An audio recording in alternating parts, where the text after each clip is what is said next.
અમદાવાદ મનપા દ્વારા ઘરવિહોણા તેમજ ફૂટપાથ ઉપર રહેતા લોકો માટે આશ્રયગૃહ બનાવાયો છે। રાજ્ય સરકારની ગ્રાન્ટમાંથી મનપા દ્વારા આશ્રયગૃહો કે જેને રેન બસેરા પણ કહેવાય છે તેને બનાવવામાં આવે છે।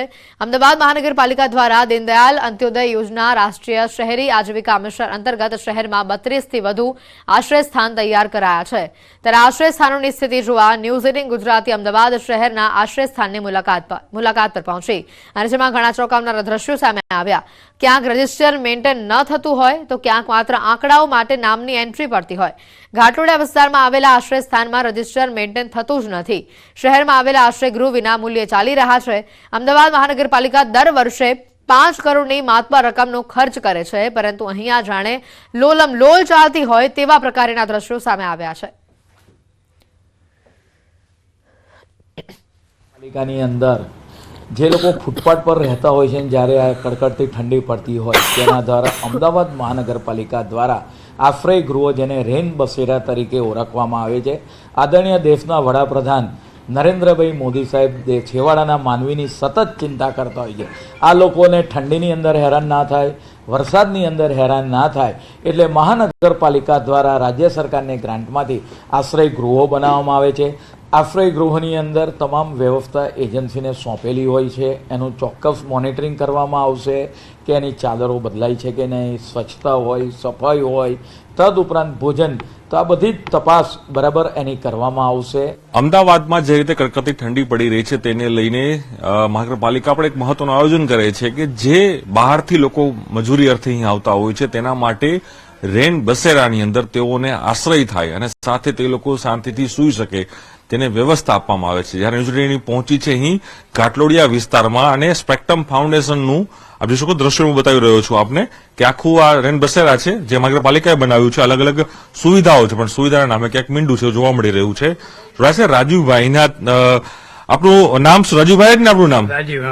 રાજુ, આપ અહીં કેટલા સમયથી કામ કરો છો? આપનું કયા ટ્રસ્ટ ચલાવી રહ્યું છે અને શું સુવિધા આપને અહીં આપવામાં આવતી હોય છે? 1 મહિનોથી જોબ આવે। 1 મહિનો જોબ। શું તમને અહીંયા સુવિધા તમે લોકોને આપો છો? અહીંયા રહેવાની છે, નાવા ધોવાની છે, અમુક સાબુ શેમ્પુ છે, એ બધું। તો જમવાની વ્યવસ્થા? જમવાની વ્યવસ્થા ત્યાં લોકો દિવાળીમાં ગામડે ગયા ત્યાં લોકોએ બંધ કરાવી હતું, હવે અહીંયા આવતું હતું સાંજે એક ટાઈમ।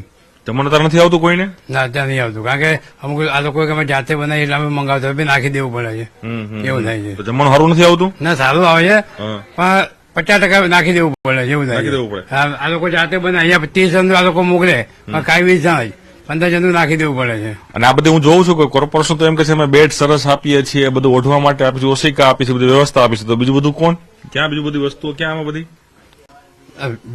બેડ ને બધું છે ને સાહેબ? બેડ છે પણ આ બધું ચાદર ને બધું કોણ આપે છે? આ બધું ટ્રસ્ટ આપે। ટ્રસ્ટ આપે? કોર્પોરેશન આપે છે? ટ્રસ્ટ આપે।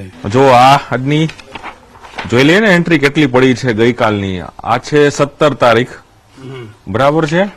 17 તારીખમાં કેટલી એન્ટ્રી પડી છે ને કઈ લોલમ 17 તારીખ 1 થી લઈ અને 21 અને પડી છે 30।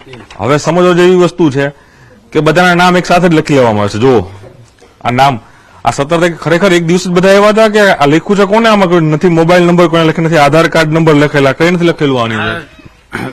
છેલ્લા 12 મહિનાથી આ લોકો અહીંયા રહે છે। પણ એમ નહીં, પણ બારે હું એમ કહું છું રાજુભાઈ, નિયમ છે કે આની અંદર આધાર કાર્ડ નંબર લખો, એનો મોબાઈલ નંબર લખો। મોબાઈલ નંબર નથી લખેલો, કોઈનો સંપર્ક કરવો હોય તો કઈ રીતે ખબર પડે? સાહેબ એના માટે અલગ ચોપડો બનાવ્યો છે, એ ઓલી ઓફિસ પડે મંગાવ્યો છે। અહીંના જે ફાઉન્ડેશન જે ચલાવતા એના કર્મચારી છે। આ સ્થિતિ છે અમદાવાદ શહેરના। લાખો કરોડ રૂપિયા ખર્ચ મહાનગરપાલિકા, રાજ્ય સરકાર, કેન્દ્ર સરકાર કરી રહી છે કે જે લોકો રસ્તા ઉપર ના સુવે, ઠંડીનું જે સિઝન આવી રહી છે ખાસ કરીને ત્યારે રેન બસેરાનું મહત્વ વધતું હોય છે, તેના લોકો અહીં આવતા હોય છે। ખાસ કરીને જે બહારના લોકો જે મજૂરી માટે આવતા હોય છે, જે રસ્તાઓ ઉપર જે ભીખ માંગતા હોય છે, જે તે તમામ લોકો માટેની આ વ્યવસ્થા છે, પરંતુ ક્યાંક ને પોલમપોલ ચાલતી હોય તે પ્રકારના દ્રશ્યો પણ ક્યાંક ને ક્યાંક જોવા મળે છે। કેમેરા મકવાણા સાથે પ્રણવ પટેલ, ન્યૂઝ 18 અમદાવાદ। મોરબી જિલ્લામાં બોગસ તબીબોનો રાફડો ફાટ્યો છે। હળવદ અને ટંકારામાં કુલ 6 બોગસ ડોક્ટર ઝડપાતા ખળભળાટ મચી ચૂક્યો છે। ટંકારાના બંગાવડી ગામે ક્લિનિક ચલાવતા જયકિશન ભીમાણીની રૂપિયા 1.36 લાખના મુદ્દામાલ સાથે ધરપકડ કરાઈ છે, તો હળવદના ઢવાણા ગામે ક્લિનિક ચલાવતા અનુજ ધરામીની 4167 રૂપિયાના મુદ્દામાલ સાથે ધરપકડ કરાઈ છે। વધુમાં ચંદ્રગઢ, રણમલપુર અને રાયસંગ પર સાથે સુંદરી ભવાની ગામની પણ ડિગ્રી વિનાની બોગસ ડોક્ટર ઝડપાયા હોવાની માહિતી છે. પોલીસે તમામ આરોપીઓ સામે કાર્યવાહી હાથ ધરી છે. મહત્વનું છે કે મોરબી જિલ્લામાં છેલ્લા 3 દિવસમાં કુલ 9 જેટલા બોગસ ડોક્ટરો ઝડપાઈ ચૂક્યા છે. કુલ મોરબી જિલ્લામાં છેલ્લા 3 દિવસમાં અલગ અલગ જગ્યાએથી 9 બોગસ ડોક્ટરોની ધરપકડ કરવામાં આવી છે. જેમાં આજરોજ હળવદ અને ટંકારાના બે થઈને કુલ 1,80,000 જેવો મુદ્દામાલ પકડવામાં આવ્યો છે. જેમાં ઇન્જેક્શન, વિવિધ દવાઓ, પાટાપિંડીના સામાન વગેરે મળી આવ્યું છે અને આ ડોક્ટરોની કાયદેસર અટકાયત કરી અને આગળની કાર્યવાહી કરવામાં આવી છે.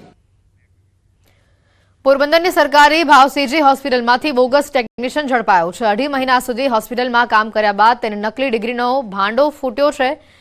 ડિસ્ટ્રિક્ટ અર્લી ઇન્ટરવેન્શન સેન્ટરની અંદર ડોક્ટરના સહાયક તરીકે કામગીરી કરનાર બોગસ ટેકનિશિયનની ધરપકડ કરવામાં આવી છે.